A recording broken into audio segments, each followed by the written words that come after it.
दोस्तों, मेरा नाम परबे है। आपने बहुत सारी रहस्य अमेज़न जंगल का बारे में सुना होगा, लेकिन आज हम इस जंगल के बॉइलिंग रिवर का रहस्य का बारे में खुलासा करना जा रहे हैं। रहस्यों से भरा अमेज़न जंगल एक अबूझ पहेली की तरह है। इस जंगल की गिनती दुनिया के सबसे बड़े जंगलों में होती है, क्योंकि यह अरबों एकड़ में फैला हुआ है।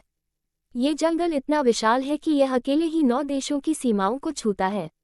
ऐसा भी कहा जाता है कि इस जंगल में ऐसे जीव जंतु और अन्य चीजें मौजूद हैं। यही वजह है कि इस जंगल में ज्यादा अंदर तक जाने के बारे में इंसान सोचता तक नहीं है। आपको बता दें कि इसी जंगल में एक ऐसी नदी मौजूद है जिसका पानी हमेशा उबलता रहता है। ऐसा कहा जाता है कि अगर इसके पानी में गलती से भी कोई गिर जाए तो उसकी मौत लगभग तय है। पेरू में मौजूद इस रहस्यमय नदी की खोज भूवैज्ञानिक आंद्रे रूजो ने साल 2011 में की थी। मयानतुयाकु नामक इस नदी की खोज की कहानी बड़ी ही दिलचस्प है, जिसके बारे में आंद्रे रूजो ने बताया है। दरअसल बचपन से ही रूजो ने ऐसी काल्पनिक नदियों की कहानियां सुन रखी थी जो उन्हें आश्चर्य से भर देती थी, लेकिन तब उन्हें इस बात का बिल्कुल भी एहसास नहीं था कि ऐसी नदी सच में होती है। आंद्रे रूजो के मुताबिक जब वो बड़े हुए तो भी उबलती हुई नदी की कहानी हमेशा उनके दिमाग में रही। वो अक्सर ऐसा सोचते कि क्या ऐसा संभव है। यहाँ तक कि उन्होंने विश्वविद्यालय के अपने सहयोगियों, तेल, गैस और खनन कंपनियों से भी इस बारे में जानना चाहा, लेकिन सबका जवाब नहीं था।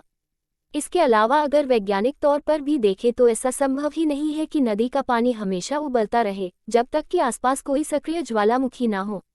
इस असमंजस की स्थिति में एक दिन वो अमेज़न के जंगलों में पहुंच गए, जहां उन्हें अपनी काल्पनिक कहानी सच होती हुई दिखी। उन्होंने आखिरकार ऐसी नदी को ढूंढ ही निकाला जिसका पानी रहस्यमय तरीके से उबल रहा था। यह नदी करीब मील लंबी है। रूजो के मुताबिक इसका पानी इतना गर्म है कि उससे आप चाय भी बना। आंद्रे रूजो के मुताबिक अगर कोई इंसान या जीव जंतु इस नदी के उबलते हुए पानी में गिर जाए तो उसकी मौत भी हो सकती है। उन्होंने खुद कई छोटे जीवों को पानी में गिरते देखा था जो तुरंत ही मर जाते थे। बताया जाता है कि नदी के पानी का तापमान करीब 80 डिग्री सेल्सियस रहता है। रूजो ने इस नदी के बारे में the boiling river, adventure and discovery in the Amazon नाम की एक किताब भी लिखी है। इस किताब में उन्होंने नदी के रहस्यों के बारे में बताया है। उनके मुताबिक यह नदी प्रकृति का आश्चर्य है जिसका पानी रहस्यमय तरीके से उबल रहा है। इस बारे में वैज्ञानिक शोध कर रहे हैं, लेकिन अब तक ये पता नहीं चल सका है कि इसका पानी क्यों इतना गर्म है।